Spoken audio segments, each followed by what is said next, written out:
बिस्मिल्लाहिर्रहमानिर्रहीम। मैं हूँ इकबाल जंजुआ। आज 13 जुलाई है और 13 जुलाई आज़ाद कश्मीर नहीं बल्कि ये कह सकते हैं कि पूरी कश्मीर जो मकबूजा कश्मीर है, इस हवाले से बड़ा अहम तारीख़ी दिन है। इसको आप कह सकते हैं कि जो शोहदाए कश्मीर हैं, जिन्होंने कुर्बानियाँ दी थी अपने हक़ की आवाज़ बुलंद करने के लिए, उसका दिन है। 13 जुलाई 1931 को डोगरा राज के ख़िलाफ़ अपने हुकूक़ के लिए जंग लड़ने वाले, अपने हुकूक़ के लिए जाने देने वालों को ख़राज तहसीन पेश करते हैं।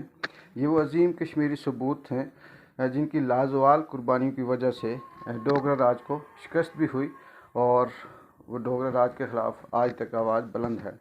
13 जुलाई 1931 को सेंट्रल जेल श्रीनगर में अब्दुल कदीर नामी शख्स के मुकदमे की समाअत का दिन था और उसके ख़िलाफ़ जो मुकदमा था वो उसे अपने हक़ की आवाज़ बुलंद करने के ख़िलाफ़ उसे गिरफ़्तार किया गया था।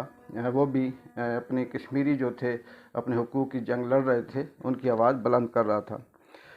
कश्मीरियों का बाहर एहतजाज जारी था।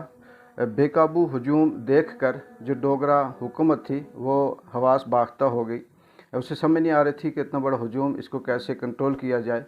हुकूमत उनको कंट्रोल कर रही थी कि इतने में अज़ान का वक्त हो गया। जब अज़ान का वक्त हुआ तो एक शख्स नौजवान दीवार पर चढ़ा और उसने अज़ान की आवाज़ देने के लिए कलमा हक़ बुलंद किया। इसी दौरान एक फ़ौजी ने निशाना बांधकर उसे गोली मारी और वो शहीद हो गया। उसने भी पहला कलमा कहा ही था कि वो शहीद हुआ और दूसरा नौजवान उसकी जगह पे चढ़ा और उसने अज़ान को वहीं से शुरू किया जहाँ से उसने छोड़ी थी।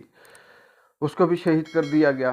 फिर तीसरा नौजवान चढ़ा और उसने भी अज़ान वहीं से शुरू की जहाँ से दूसरे नौजवान ने छोड़ी थी, जब वो शहीद हुआ था।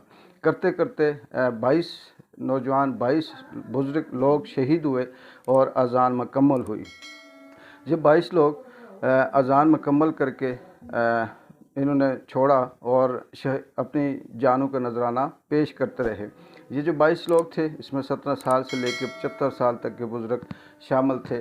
99 साल गुज़र गए, 89 ईयर्स गुज़र गए और ये आज भी कश्मीरियों के लिए और मुसलमानों के लिए, अपनी हक़ की आवाज़ बुलंद करने वालों के लिए एक दिन मनाया जाता है, जिसमें कश्मीरियों पे जुल्म, डोगरा राज का जो जुल्म था वो उसको ताज़ा किया जाता है। और अगर हम इसको देखें तो आज भी हक़ की आवाज़ बुलंद करने वालों को इसी तरह के हालात का सामना है, चाहे वो इस पार हो चाहे वो उस पार हो। हक़ की आवाज़ किसी भी दौर में, किसी भी वक्त में, किसी भी शख्स ने, किसी भी जमात ने जब बुलंद की, अपने हक़ के लिए आवाज़ उठाई, तो उसको इसी तरह से डोगरा राज का जो जुल्म था वो उसका सामना रहा। आज भी अगर हम अपने मुल्क में देखें तो इसी तरह का एक डोगरा राज है, उसका सामना बहुत से ऐसे लोगों को है जो अपनी हक़ की आवाज़ बुलंद करते हैं। मकबूजा कश्मीर की अगर हम बात करें तो वहाँ पे भी आज भी डोगरा राज की तरह जो मोदी सरकार है वो कश्मीरियों पे जुल्म ढा रही है और वो अपने हक़ की आवाज़ उठाने नहीं देती। लेकिन जो हक़ है वो हक़ है और ये हक़ की आवाज़ दबती नहीं है, ये कभी ना कभी उठती है।